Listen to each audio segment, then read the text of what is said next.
Juges, chapitre 11. Jephthé, le Galaadite, était un vaillant héros. Il était fils d'une femme prostituée, et c'est Galaad qui avait engendré Jephthé. La femme de Galaad lui enfanta des fils qui, devenus grands, chassèrent Jephthé et lui dirent: Tu n'hériteras pas dans la maison de notre père, car tu es fils d'une autre femme. Et Jephthé s'enfuit loin de ses frères, et il habita dans le pays de Tob. Des gens de rien se rassemblèrent auprès de Jephthé, et ils faisaient avec lui des excursions. Quelque temps après, les fils d'Ammon firent la guerre à Israël. Et comme les fils d'Ammon faisaient la guerre à Israël, les anciens de Galaad allèrent chercher Jephthé au pays de Tob. Ils dirent à Jephthé: Viens, tu seras notre chef, et nous combattrons les fils d'Ammon. Jephthé répondit aux anciens de Galaad: N'avez-vous pas eu de la haine pour moi, et ne m'avez-vous pas chassé de la maison de mon père? Pourquoi venez-vous à moi maintenant que vous êtes dans la détresse? Les anciens de Galaad dirent à Jephthé: Nous revenons à toi maintenant, afin que tu marches avec nous, que tu combattes les fils d'Ammon, et que tu sois notre chef, celui de tous les habitants de Galaad. Jephthé répondit aux anciens de Galaad: Si vous me ramenez pour combattre les fils d'Ammon, et que l'Éternel les livre devant moi, je serai votre chef. Les anciens de Galaad dirent à Jephthé: Que l'Éternel nous entende, et qu'il juge, si nous ne faisons pas ce que tu dis. Et Jephthé partit avec les anciens de Galaad. Le peuple le mit à sa tête et l'établit comme chef, et Jephthé répéta devant l'Éternel, à Mitzpa, toutes les paroles qu'il avait prononcées. Jephthé envoya des messagers au roi des fils d'Ammon pour lui dire: Qu'y a-t-il entre moi et toi, que tu viennes contre moi pour faire la guerre à mon pays? Le roi des fils d'Ammon répondit aux messagers de Jephthé: C'est qu'Israël, quand il est monté d'Égypte, s'est emparé de mon pays, depuis l'Arnon jusqu'au Jabbok et au Jourdain. Rends-le maintenant de bon gré. Jephthé envoya de nouveau des messagers au roi des fils d'Ammon pour lui dire: Ainsi parle Jephthé: Israël ne s'est point emparé du pays de Moab, ni du pays des fils d'Ammon. Car lorsqu'Israël est monté d'Égypte, il a marché dans le désert jusqu'à la mer Rouge, et il est arrivé à Kadès. Alors Israël envoya des messagers au roi d'Édom pour lui dire: Laisse-moi passer par ton pays. Mais le roi d'Édom n'y consentit pas. Il en envoya aussi au roi de Moab, qui refusa. Et Israël resta à Kadès. Puis il marcha par le désert, tourna le pays d'Édom et le pays de Moab, et vint à l'orient du pays de Moab.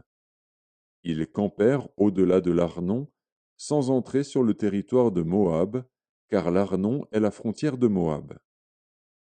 Israël envoya des messagers à Sion, roi des Amoréens, roi de Hesbon, et Israël lui dit: Laisse-nous passer par ton pays jusqu'au lieu où nous allons.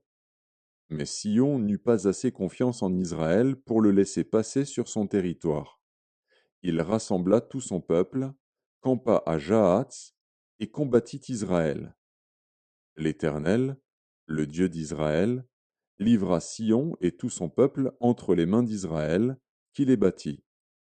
Israël s'empara de tout le pays des Amoréens établis dans cette contrée. Ils s'emparèrent de tout le territoire des Amoréens, depuis l'Arnon jusqu'au Jabbok, et depuis le désert jusqu'au Jourdain. Et maintenant que l'Éternel, le Dieu d'Israël, a chassé les Amoréens devant son peuple d'Israël, est-ce toi qui aurais la possession de leur pays? Ce que ton Dieu Kémosh te donne à posséder, ne le posséderais-tu pas? Et tout ce que l'Éternel, notre Dieu, a mis en notre possession devant nous, nous ne le posséderions pas? Vaux-tu donc mieux que Balak, fils de Tsippor, roi de Moab? A-t-il contesté avec Israël, ou lui a-t-il fait la guerre? Voilà 300 ans qu'Israël habite à Hesbon et dans les villes de son ressort, à Aroër et dans les villes de son ressort, et dans toutes les villes qui sont sur les bords de l'Arnon. Pourquoi ne lui avez-vous pas enlevés pendant ce temps-là? Je ne t'ai point offensé, et tu agis mal avec moi en me faisant la guerre. Que l'Éternel, le juge, soit aujourd'hui juge entre les enfants d'Israël et les fils d'Ammon. Le roi des fils d'Ammon n'écouta point les paroles que Jephthé lui fit dire. L'esprit de l'Éternel fut sur Jephthé. Il traversa Galaad et Manassé. Il passa à Mitzpé de Galaad. Et de Mitzpé de Galaad, il marcha contre les fils d'Ammon. Jephthé fit un vœu à l'Éternel et dit: Si tu livres entre mes mains les fils d'Ammon, quiconque sortira des portes de ma maison au devant de moi, à mon heureux retour de chez les fils d'Ammon, sera consacré à l'Éternel, et je l'offrirai en holocauste. Jephthé marcha contre les fils d'Ammon, et l'Éternel les livra entre ses mains. Il leur fit éprouver une très grande défaite, depuis Aroër jusque vers Minith, espace qui renfermait 20 villes, et jusqu'à Abel-Kéramim. Et les fils d'Ammon furent humiliés devant les enfants d'Israël. Jephthé retourna dans sa maison à Mitzpa. Et voici, sa fille sortit au-devant de lui avec des tambourins et des danses. C'était son unique enfant. Il n'avait point de fils et point d'autre fille. Dès qu'il la vit, il déchira ses vêtements et dit: Ah, ma fille, tu me jettes dans l'abattement, tu es au nombre de ceux qui me troublent. J'ai fait un vœu à l'Éternel, et je ne puis le révoquer. Elle lui dit: Mon père, si tu as fait un vœu à l'Éternel, traite-moi selon ce qui est sorti de ta bouche, maintenant que l'Éternel t'a vengé de tes ennemis, des fils d'Ammon. Et elle dit à son père: Que ceci me soit accordé. Laisse-moi libre pendant 2 mois. Je m'en irai, je descendrai dans les montagnes, et je pleurerai ma virginité avec mes compagnes. Il répondit: Va.